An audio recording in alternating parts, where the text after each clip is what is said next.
설은 농사 시작하기 전에 준비하는 잔치와 화합의 자리입니다. 농경사회 전통이죠.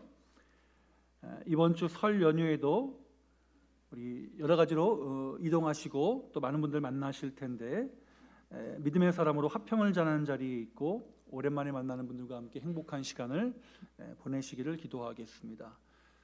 또 먼 길을 이동하시는 분들은 안전하게 다녀오시기를 위해서 함께 저도 또한 기도하겠습니다. 설 연휴가 좀 주말에 끼어 있어 좀 아쉽긴 하지만 직장인들에게는 또 오랜만에 쉴 수 있는 기간이기도 합니다.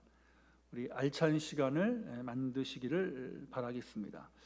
자, 우리 교회도 이번 주에 내일 모레죠. 설 사랑 나눔 헌금 하신 것을 가지고 지금 바깥에 들어올 때 보신 것처럼 박스를 제작해서 전달하려고 합니다.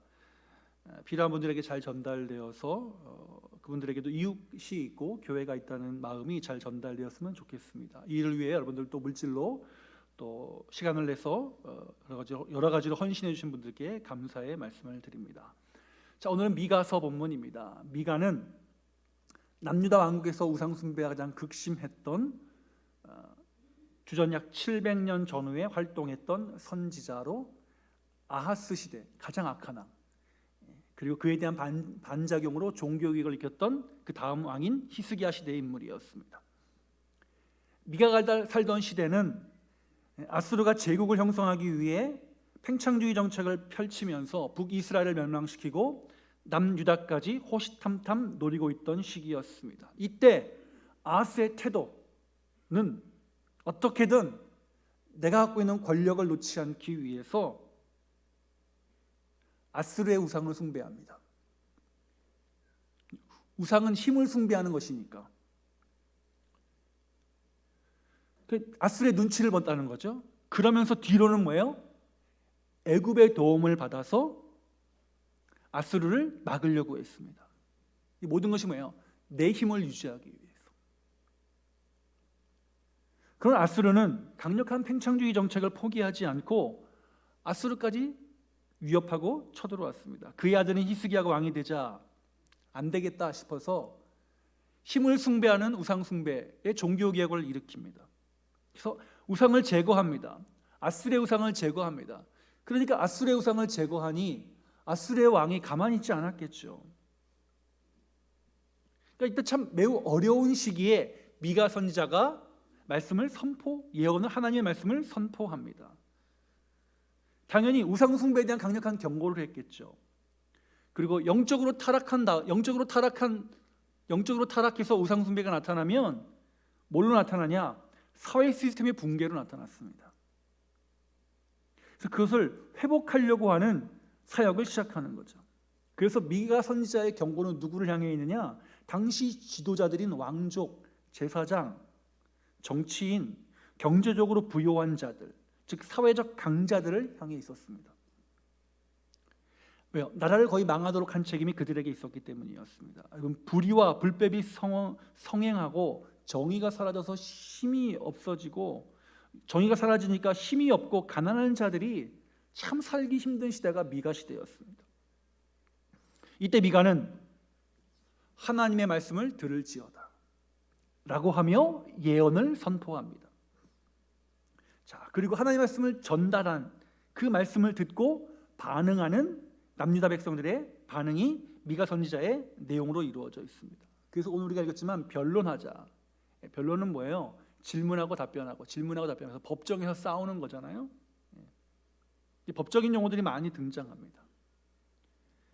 그러면서 하나님이 원하시는 것이 무엇이냐 라고 묻고 하나님이 원하시는 것이 무엇인지 답을 하는 미가 선지자의 답변이 담겨 있는 것이 오늘 우리가 읽은 본문입니다. 자, 미가는 하나님께서 이스라엘을 위해 하신 일들을 선포하며 하나님의 백성이 있어야 할 자리가 어디인지를 선포하고, 그것은 곧 뭐예요? 오늘 우리가 있어야 될 자리가 어디인지를 말씀하시는 거죠. 그러므로 우리는 오늘 본문을 통해 그 시대에 하나님께서 그의 백성에게 원하시는 것이 있다면 그 원하시는 것이 오늘 나에게 원하시는 말씀으로 들으면서 함께 은혜를 나누어 보고자 합니다. 그래서 저는 오늘 본문의 제목을 우리 7절에서 인용해서 하나님이 우리에게 구하시는 것이라고 한번 정해 보았습니다. 그 시대의 여러 가지 상황들을 돌아보며 우리에게 구하시는 것이 무엇인지 살피면서 그것을 나에게 한번 적용해보는 시간으로 삼고자 합니다. 그러면 본문이 증거하고 있는 하나님께서 저와 여러분에게 구하시는 것은 무엇일까? 우리 먼저 첫 번째, 우리 8절의 마지막에 다 나와 있는 거죠. 첫 번째, 하나님께서 우리에게 구하시는 것은 먼저 정의를 행하는 것이라고 선포하십니다. 하나님의 정의가 나를 통해 나타나는 삶을 살아가라고 명령하십니다. 자, 본문의 배경이 아까 이 말씀은 누구에게? 사회적 강자들에게 하시는 말씀이라고 했습니다. 우리가 개념 정의를 먼저 해야 될 것 같습니다. 정의와 공의, 공의는 법적 용어로 righteousness, 옳고 그름의 문제입니다. 근데 정의라는 것은 무엇이냐? 그것은 경제적인 용어입니다. 경제적 약자들을 배려해서 함께 살아가는 세상을 만들어가려는 하나님의 마음이 하나님의 정의라는 개념입니다. 그래서 공의와 엄격하게 연결되어 있지만 그 개념이 구별되어 있는 것입니다. 자, 호세아는 남유다의 지도자를 향해 하나님의 정의를 행하라라고 하면서 지도자들에게 이렇게 합니다. 하나님의 말씀을 들을지어다. 정의를 행하는 것의 시작은 먼저 듣는 자리에 있는 것입니다. 누구보다 하나님이 원하시는 것을 듣고 그래야 하나님의 마음을 알게 되고 하나님의 마음을 알게 되면 그로부터 정의가 나올 수 있기 때문입니다. 왜냐?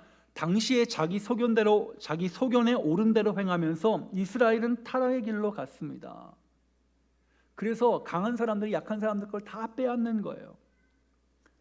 그 구조가 똑같았어요. 아수르가 북이스라엘 거 뺏었고 아수르가 벌벌 떠는 남유다에 찾아오니까 남유다의 아스 왕은 하나님의 성전에 있는 성전 기물들 다 갖다 바치고, 그러니까 강한 사람이 약한 사람 뺏는 그 시대에 사람들이 그 모든 것들이 사회 전반에 퍼져 있다 보니까 그것이 아주 자연스러운 것인 줄 알았습니다. 이때 미가 선지자가 하나님의 말씀을 들을지어다. 너희는 정의를 행하라. 하나님 어떤 분이냐? 정의의 하나님이시다.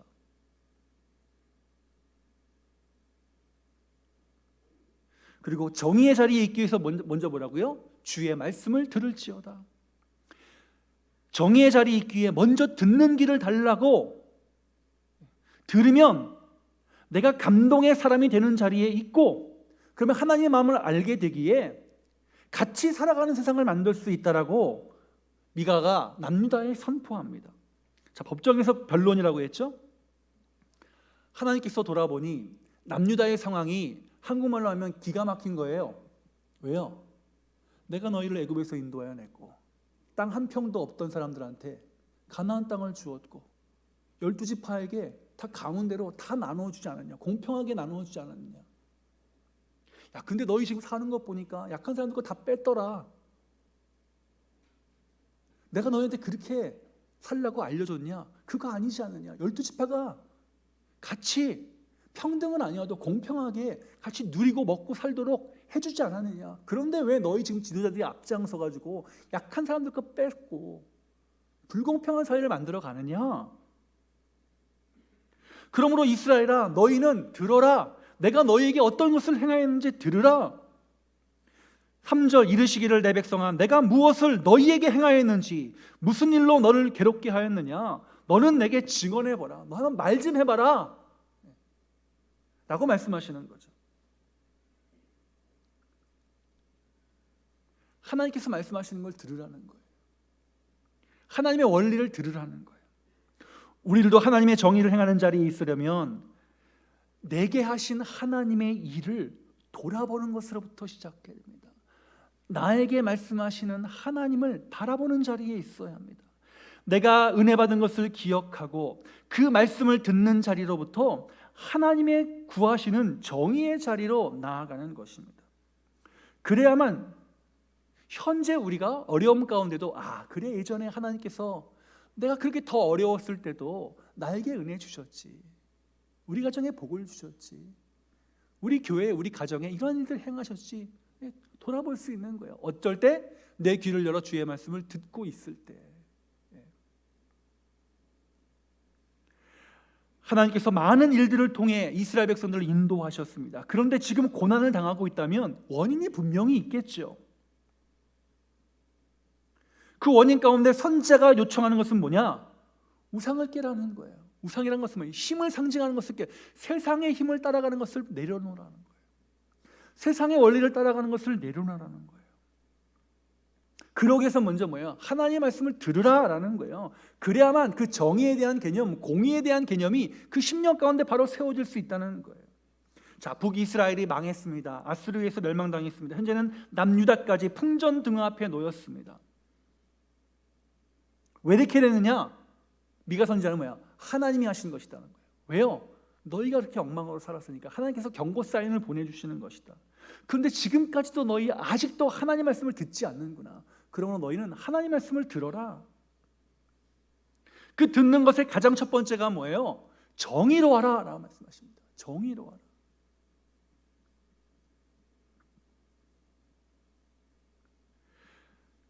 하나님은 그의 백성을 출애굽시키고 약속하신 대로 가나안 정착시키기까지 공평과 정의로 인도하셨습니다. 이스라엘 만들고 이끌어 오셨습니다. 그러므로 그 하나님을 안다면, 그 하나님의 마음을 안다면, 그 하나님의 역사를 경험하고 너희가 맨날 외우고 있다면 삶을 통해서 그것을 나타내라라는 거예요. 하나님께서 이스라엘 백성들에게 어떤 존재인지를 분명히 말씀하고 계시니까 너희가 그것을 안다면 좀 보여주어라, 나타내라 라고 말씀하시는 것입니다. 하나님 이스라엘이 공평하게 정의로 대하셨잖아요. 그러면 너희 이스라엘 너희끼리도 공평하고 정의롭게 대하라라는 것입니다. 지금처럼 엉망으로 막 남의 거 빼앗고 자기 힘만 챙기고 그렇게 하지 말라는 거예요. 정의의 핵심은 뭐예요? 공정이에요. 공정, 공평함. 자, 미가 당시에 힘 있는 사람들은 힘없는 사람들을 공평하게 대하지 않았습니다. 율법의 정신이 아니었죠. 그래서 정의를 행하라고 강조하십니다. 그리고 그 정의를 행하는 강조점은 뭐예요? 시작점은 듣는 것이에요. 들으라. 말씀으로 돌아오라. 미가가 전하는 하나님의 정의의 시작은 하나님 앞에서 귀를 열어 다시 말씀을 들으며 살아가는 것입니다. 왜요? 말씀을 들으면 하나님의 마음이 어디 있는지를 알기 때문입니다. 어디를 향해 있는지를 알기 때문입니다. 이 세상을 창조하신 다음에 모든 피조물들에게 함께 생육하고 번성하라고 명하셨습니다. 남의 것을 빼앗고 남의 것을 짓밟으라고 하지 않으시고 함께 생육하고 번성하라고 하셨습니다. 근데 미가 시대에는 부자와 가난한 자의 불균형, 힘 있는 자와 약한 자의 불균형이 너무 심했습니다. 권력자들은 자기들이 살기 위한 것 필요 이상으로 부정하고 부패했었습니다. 늑대와 같이 달려들어서 다 빼앗았습니다. 그래야지 아수르가 쳐들어와도 나 살 수 있겠다라고 생각했던 것 같습니다. 근데 외적의 침입이 들어오면 살 수 있습니까? 다 같이 어려워지는 것이죠. 하나님은 그의 백성에게 내가 너희에게 어떻게 행했느냐? 공평과 정의로 대하지 않았느냐? 그런데 영적으로 타락하니까 가장 먼저 사라진 것이 뭐예요? 하나님께서 이스라엘 백성에게 행하신 그 공평과 정의가 사라졌다는 거예요. 그래서 하나님께서 오늘 뭐라고 말씀하세요? 내가 무엇을 가지고 여호와 앞에 나가며 높으신 하나님께 경배할까? 내가 번제물에 1년 된 송아지를 가지고 그 앞에 나아갈까? 여호와께서 천천의 순양이나 만만의 강물 같은 기름을 기뻐하실까? 너희 남 빼앗아 가지고 갖고 나온 재물 하나님께서 기뻐하시겠냐? 어떤 것을 아들을 심지어 우상숭배처럼 맏아들을 드릴지라도 하나님 기뻐하실 것인가? 내 몸의 열매를 든다고 기뻐하실까? 아니라는 거예요. 정의의 시작은 공평함을 회복하는 요청으로부터 시작되어야 됩니다. 한국 사회가 너무나 우리나라는 빠른 사회다 보니까 이게 좀 급격하게 올라온 면도 있지만 급격하게 올라오면 성숙하지 못한 면들도 많이 있잖아요. 저희 신다운 다닐 때 우리 그 조직신학 교수님 가운데 한 분이 이제 정의론, 사회정의론이라고 하면 이제 저희 그때 사회정의론 수업 시간에 존 롤스의 정의론 책을 가지고 공부를 했는데 공대 나오신 분들이나 우리 러시아에서 오신 전도사님 되게 힘들어하더라고요. 문과가 아니면 너무 그 공부하는 사람들이 힘드는데 그러시면서 이제 좀 쉽게 가르쳐 주시면서 하신 말씀이 아직까지 기억나는 말씀이 있습니다. 뭐냐면 자기가 네덜란드로 유학을 갔는데 자기 지도 교수가 누구였냐면 일단 장로님이셨고 대학교 당연히 교수님이죠. 그 다음에 야당 정치인 국회의원이었습니다. 그것도 그냥 국회의원이 아니라 유명한 국회의원. 그리고 그분이 나중에 국무총리가 됩니다. 내각제에서 입헌군주제 내각제에서 국무총리면 우리가 대통령이에요. 자기 지도 교수가 그런 사람이었어요. 근데 이제 유럽은 미국처럼 박사과정이 학교 나가서 수업 듣는 게 아니라 교수님 댁에 찾아가서 자 다음 주에 만날 텐데 몇 시에 약속 있다. 근데 어떤 책을 읽어오고 어떤 논문을 몇 개를 읽어와라. 그러면 이제 주제를 던지고 공부해온 것 듣고 이 사람이 책을 읽었는지 안 읽었는지 잘 따라오고 계속 확인하면서 하잖아요. 그거 뭐 기한도 없어요. 10년이 걸릴지 20년이 걸릴지 그냥 하는 거예요. 그렇게. 제가 아는 우리 목사님도 영국에서 박사학위 10년 동안 아주 그냥 너무너무 힘들게 하셨다는 분이 계신데 그렇게 하는데 맨 처음에 교수님 집에 오라 그래가지고 한국식으로 생각한 거예요. 교수님 댁에 가면 교수님 댁에 그 유력한 정치인이고 막 그러니까 되게 집이 좋을 줄 알았대요. 근데 가난한 나라에서 왔던 자기가 살던 집이랑 똑같더래요. 구조가 똑같더래요. 교수님이 국회의사당 출근할 때 자전거 타고 다니는 거예요. 놀랐다는 거예요, 자기가. 그분한테 사회경제정의론을 배우면서 여러 가지 것들을 배웠고 나중에 그분이 총리가 돼서 한국에 오셨을 때 이제 제자가 있으니까 한국에 제자를 같이 초청해서 같이 그 만찬 모임에도 우리가 대통령에 같이 할 때 참석하셨고 그랬던 것 같은데 근데 한국 사람들은 그거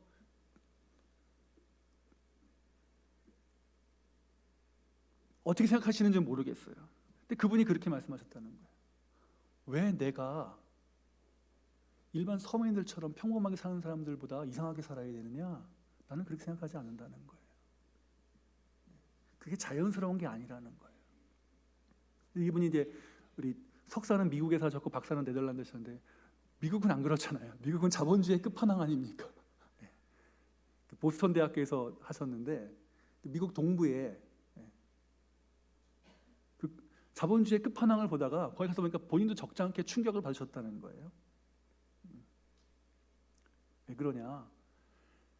그 사람들이 있어야지 내가 있는 것 아니냐?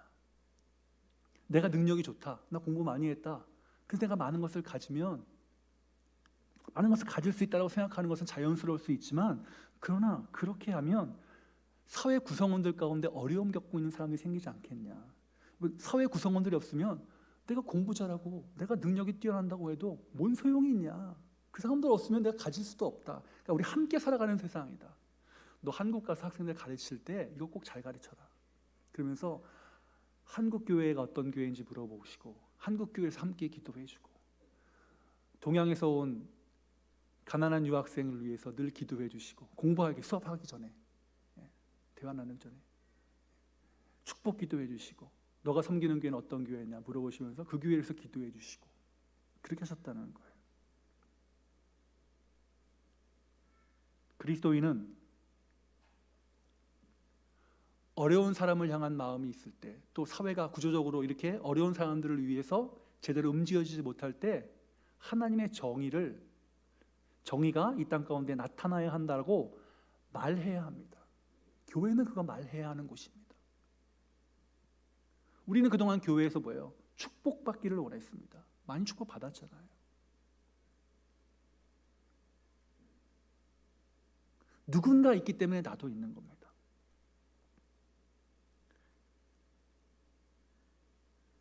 또 제가 이렇게 설교하면 어떤 분들은 목사님 좌파인가 보다. 아니에요. 이건 좌우의 문제가 아닙니다. 하나님께서 말씀하시는 거예요. 야, 너희들 보니까 그렇게 남의 거 빼앗고 신나게 살고 쌓아놓고 살고 한다. 근데 너희가 드리는 나한테 입에서 예배 드린다고 해서 1000마리의 양을 바치고 100마리의 소를 바친다고 해서 내가 기뻐할 것 같냐? 아니다. 차라리 그러기 전에 정의를 행하라. 어려운 사람들을 위한 마음을 가져라. 따뜻한 마음의 눈빛을 갖고 살아가라. 즉 같이 살아가는 세상을 만들어가자. 그 마음으로 시작하자는 거예요. 그게 하나님께서 우리에게 구하시는 거라는 거예요. 그건 뭐냐면 연대라, 연대. 그죠? 연대. 우리 프랑스 혁명을 자유평등 박애라고 한국 사람들이 박애라고 번역을 했어요. 근데 그게 원래 말은 뭐 연대예요. 연대. 자유평등 연대예요. 예. 아마 우리나라 그런 좌우 대립의 역사가 강하고 그리고 뭐 전쟁도 했고 그러다 보니까 또 일본의 영향을 받았다 보니까 아마 박애라고 그 번역을 한 것 같은데 원문을 보면 연대예요. 연대는 뭐예요? 홀로 두지 않고 연결되어 있는 의식으로 살아가라는 거예요. 사회 구성원들이. 하나님의 사람들이 만들어가야 하는 세상은 하나님의 말씀을 들음으로 함께 살아가기 위해서 서로 연결되어 있는 의식을 가지고 어려운 사람들을 돌보고 그런 사람들을 위한 마음이 열려 있도록 살아가도록 하는 것이 하나님께서 오늘 우리에게 원하시는 것이라는 거예요.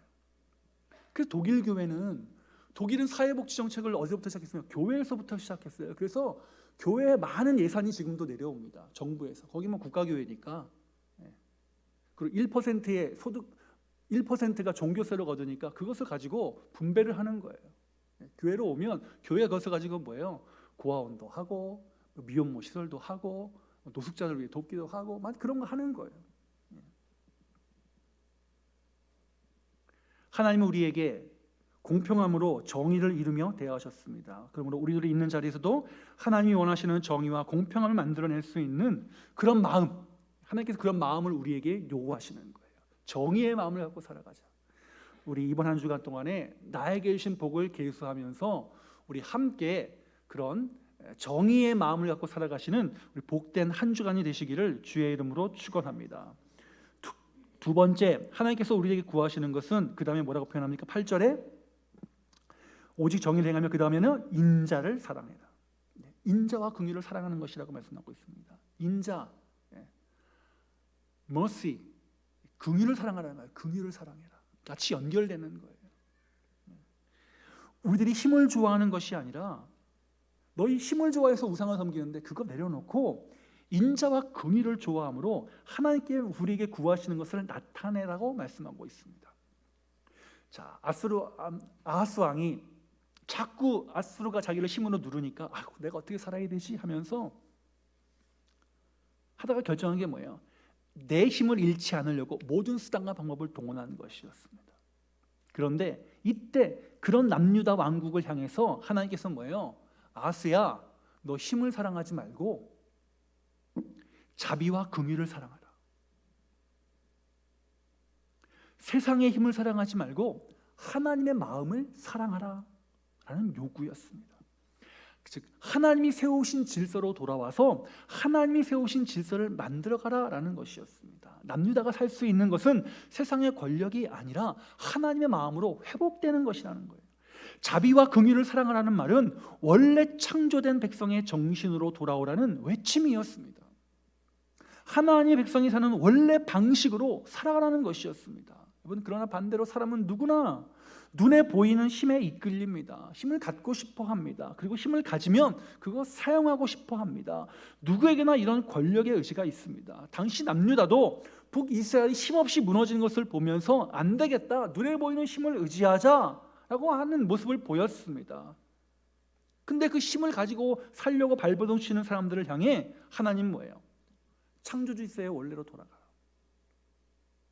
힘을 사랑하지 말고 긍휼과 자비를 사랑해라 라고 말씀하십니다. 아하스는 남유다에서 가장 악했던 왕 가운데 하나였고 우상 숭배에 앞장섰던 왕이었습니다. 그리고 아수르 시대 위협이 가장 심했던 시대를 살아갔던 사람이었습니다. 그리고 그 히스기야 때도 그 어려움은 계속해서 이어졌습니다. 그런데 우리 아하스의 방법과 히스기야의 방법을 다 알고 계십니다. 히스기야는 선지자의 외침에 따라 힘을 포기하고 인자를 사랑하는 결단을 내렸습니다. 그래서 힘을 상징하는 우상을 제거하는 개혁 운동을 시작했습니다. 아수르의 우상을 무너뜨리니 아수르의 심기가 불편해졌습니다. 결국 아수르의 공격을 받고 포위가 됐습니다. 그런데 하나님께서는 히스기야를 남유다를 포기하지 아니하시고 살리십니다. 아스리아 군대를 하룻밤에 다 전멸시키십니다. 힘의 원천이 누구에게 있다? 하나님께 있음을 보여줍니다. 그리고 자비와 긍휼을 사랑하라고 알려주셨습니다. 그리스도인이 이 험한 세상을 살아가는 능력의 원천은 힘이 아니라 하나님의 마음인 자비와 긍휼을 사랑하는 것으로부터 나오는 것입니다. 우리 가정이 하나님의 인자하심을 경험하도록, 우리 교회가 하나님의 긍휼이 임하도록, 우리나라가 하나님의 인자로 채워지도록 그리스도인들의 삶의 방식이 선한 영향력으로 나타나야 합니다.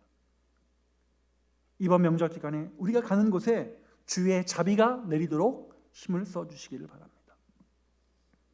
하나님의 마음이 전달되도록 하나님을 자랑해야 합니다. 하나님은 우리가 하나님이 원하고 구하시는 삶을 살아가는 것을 기뻐하시는 분이십니다. 내가 먼저 자비와 긍휼을 사랑하는 모습을 보고 기뻐하시는 분이십니다. 우리 하나님이 원하시는 자비와 긍휼을 사랑하는 저와 여러분들이 되어서 하나님이 구하시는 것을 제때 행하며 살아가시는 가운데 있는 우리 사랑하는 상록의 권속들이 되시기를 주님의 이름으로 축원합니다. 마지막 세 번째, 하나님께서 우리에게 원하시는 것. 8절에 나와 있죠. 오직 정의를 행하며 인자를 사랑하며, 그게 뭐예요? 겸손하게 내 하나님과 함께 행하는 것이 아니냐. 주와 동행하라는 거예요. 주와 동행하는 자리에 있으라. 우리와 함께 하시기를 기뻐하시는 주와 함께 동행하라. 우리 편에서 의지적으로 주님과 동행하려는 믿음이 살아 있어야 되고 또 구하고 행동해야 합니다. 내 안에 계신 성령님께서 나를 주관하고 주장해 달라고, 내 길의 인도자가 되어 달라고 그런 믿음으로 살아가는 것, 그것이 동행하는 믿음의 모습이겠죠. 우리 이번 한 주간 동안에 주의 길을 떠나지 아니하고 주께서 원하시고 기뻐하는 자리에서 우리 주와 함께 동행하는 복을 누리실 수 있기를 주의 이름으로 축원합니다. 자, 하나님께서 말씀하시잖아요. 야, 예전 것을 한번 기억해봐라. 내가 너희에게 어떤 것을 했는지 기억해봐라. 내가 너희를 인도하지 않았느냐. 그런데 현재의 모습 보니까 그 인도를 믿지 못하는 모습을 보이고 있구나. 우리 마음을 돌이켜서 나와 함께 가자. 나와 함께 가자. 너희들 마음대로 살아가지 말고 나와 함께 가자. 하나님은 그의 백성이 제자리로 돌아오기 위해서 다시 하나님과 동행하는 자리에 있어야 한다고 말씀하고 있습니다. 사람이 하나님과 동행하는 것은 우리 믿음을 갖고 있는 저와 여러분에게는 축복이잖아요. 근데 믿음 없는 사람들에게 하나님과 동행하는 것은 비극입니다. 왜요? 내가 주인인데 그 주인의 자리를 내려놓으라고 하는 것이니까 마음이 불편해져요. 믿음이 없고 믿음이 약한 자들은 동행이 힘들어요. 왜요? 내가 주인인데 누가 옆에 함께 있는 거 불편한 거예요. 그러니까 뭐야? 자꾸 내 자신을 내세워요. 성경은 그걸 뭐라고 말합니까? 교만이라고 얘기합니다. 근데 교만한 사람은 교만함을 압니까? 교만한 사람은 교만함을 모르니까 그게 문제가 되는 거예요. 그래서 본문은 뭐라고 표현합니까? 겸손히 내 하나님과 함께 행하라. 내 인생을 살아갈 때 하나님이 동행하는 인생이 되어야 진짜 인생이 되는 것이고, 거기에 더해서 뭐라고요? 겸손히 주의 임재를 구하며 그분과 동행하는 것이 하나님께서 우리에게 구하는 것이다. 하나님께서 우리에게 구하는 것이다. 자, 겸손히 하나님과 동행하라는 말은 너 눈에 보기 좋은 악한 세상의 것을 의지하지 말라는 말씀입니다. 하나님이 원하시는 진정한 제사는 눈에 보기 좋은 것, 사람들이 좋다고 하는 것을 드리는 것이 아니라 내 심령을 온전히 드리는 것으로부터 시작하는 것입니다. 자, 겸손히 내 심령을, 내 마음을, 내 생각을, 내 삶을 하나님께 드리는 것입니다. 예배는 뭐예요? 거기에 상징의 표현이에요. 내 삶을 드리겠다는 표현이에요. 내 마음의 온전한 자세, 주님이 기뻐하는 것입니다. 주님은 내가 갖고 있는 어떤 것이나 조건, 그거 주님 기쁘시게 하지 못한다는 거예요. 근데 우리는 뭐예요? 자꾸 뭘 만들려고 해요. 조건을 갖추려고 해요. 자격을 만들려고, 자격을 갖추려고 한다고 생각합니다. 그래서 우리는 뭐예요? 늘 부족하다고 여겨요. 그거 감사한 마음입니다. 그러나 하나님은 뭐예요? 부족하면 부족한 대로 나오라는 거예요. 부족하면 부족한 대로 나와서 나와 함께 하자는 거예요. 있는 모습 그대로 와서 나와 함께. 그러면 하나님께서 뭐예요? 그거 채워주시겠다는 거예요. 히스기야도 부족했습니다. 그러나 히스기야가 하나님, 내가 세상의 힘을 의지하지 않고 하나님 붙잡겠습니다라고 했을 때 생명도 연장시키셨고 나라도 히스기야 때 안전하게 보호하시고 하나님의 기적을 베풀어 주셨어요. 그저 하나님을 사랑하는 마음으로 나오라고 하십니다. 오늘 예배처럼 예배 자리로 나오라고 하십니다. 그래서 하나님께서 가르치시는 하나님의 거룩한 뜻을 행하라고 하십니다. 미가 당시는 정의를 세워가며 믿음으로 살아가는 것이었습니다. 미가 당시 가장 긴급한 사항이 뭐예요? 하나님과 동행하여 정의를 행하는 것이었어요. 오늘도 하나님의 정의가 이 땅에 나타나도록 살아가는 것입니다. 그리고 믿음으로 살아가는 마음의 자세는 예수님의 마음과 같은 겸손함입니다. 하나님이 우리에게 선한 것이 무엇인지를 보여주셨습니다. 그리고 예수님을 통해 오늘 세 가지를 너무나도 잘 나타내고 보여주셨습니다. 예수님은 하나님의 선하심을 이 땅 가운데서 보여주신 분입니다. 그는 하나님의 정의를 나타내심으로 힘 있는 자들을 부끄럽게 하시고 약한 자들을 돌봐주셨습니다. 그는 자비와 긍휼이 무엇인지 몸소 보여주셨습니다. 십자가의 길까지 하나님과 동행하는 모습을 보여주셨습니다. 내가 하나님 앞에 내세울 것이 없다는 것을 우리들 잘 알고 있습니다. 우리 모두가 나의 기쁨이 아니라 우리 주님의 기쁨을 위해 겸손히 주와 동행하는 믿음의 길을 가시는 한 주간이 되실 수 있기를 주의 이름으로 축원합니다. 말씀을 마무리합니다. 하나님이 우리에게 구하시는 것, 우리 가정에, 우리 교회에 저와 여러분의 삶에 구하시는 것, 정의를 행하는 하나님 마음으로 살아가는 것, 그리고 인자와 긍휼을 사랑하는 것, 긍휼의 마음을 그리고 가장 중요한 것, 주께서 선한 것이 무엇인지를 보여주셨으니 겸손히 내 하나님과 함께 행하는 것이라고 말씀합니다. 우리 이번 한 주간 동안에 다시 한번 우리의 마음을 하나님께 드림으로 우리 하나님과 동행하는 거룩한 믿음의 발걸음을 잘 감당해 나가는 우리 상록의 권속들이 되시기를 주의 이름으로 축원합니다. 주님 감사합니다. 하나님께서 우리에게 원하시는 것, 그것을 행하는 것이 믿음이고 믿음의 발걸음인 줄로 믿습니다. 오늘 하루 또 이번 한 주간 우리 삶의 순간순간마다 내가 있는 곳에서 하나님의 마음인 긍휼의 마음으로 정의를 나타내게 하시고 또한 그 마음을 가지고 겸손히 주와 동행하며 살아가는 축복의 한 주간 되게 하여 주옵소서. 우리 구주 예수 그리스도의 이름으로 기도합니다. 아멘.